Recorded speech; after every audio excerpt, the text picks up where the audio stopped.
এবার আমরা যাচ্ছি কিচেনের দিকে। কিচেনের দিকে যাওয়ার মাঝে এখানে একটা অ্যারেঞ্জমেন্ট করা আছে, সেটা হচ্ছে ফটো ফ্রেমের অ্যারেঞ্জমেন্ট। যদিও ফটো ফ্রেম এখন লাগানো নেই, এখানে কিছু পেন্টিংস রাখা হবে এখানে আছে। আর ঠিক কিচেনের পাশেই বলটাতে এখানে কিছু অ্যারেঞ্জমেন্ট করা আছে।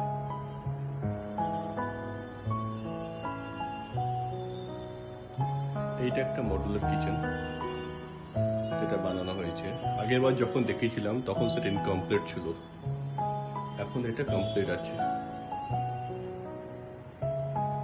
পিলিকার রান্না বান্না তো হচ্ছেই, তাই কিছু ইউটেন্সিলসও পড়ে আছে। কিচেন থেকে ভেতরের ডাইনিং স্পেসের বা ড্রয়িং স্পেসের এটা হচ্ছে ভিউ।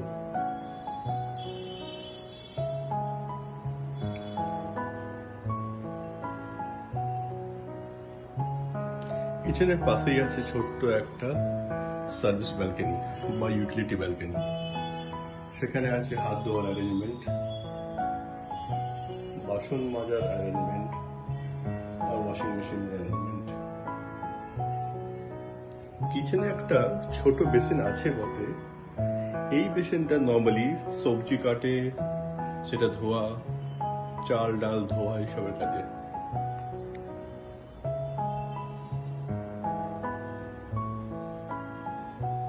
ওপরে সুন্দর লাইটের একটা বন্যা বয়ে যাচ্ছে। কিচেন থেকে বেরিয়ে আমরা আবার ড্রয়িং ডাইনিং লবিতে এলাম। এখানে আপনাকে দেখাচ্ছি, এখানে হচ্ছে এটা হচ্ছে ডাইনিং স্পেসটা। ডাইনিং টেবিল রাখা আছে, ডাইনিং টেবিল পাশেই আছে ক্রকারি সেট।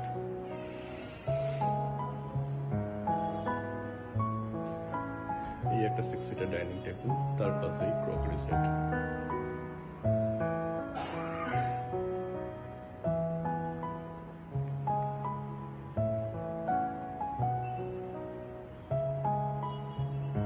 এখান থেকে আমরা চলে যাচ্ছি সোজা পূজা ঘরে।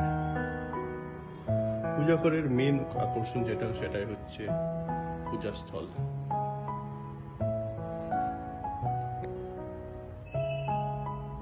এটা হচ্ছে পূজাস্থল বা পূজার আলমিরা।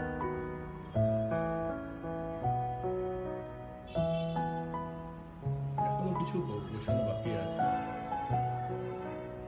এর মধ্যেই আছে একটা সুন্দর ওয়ার্ড্রোব।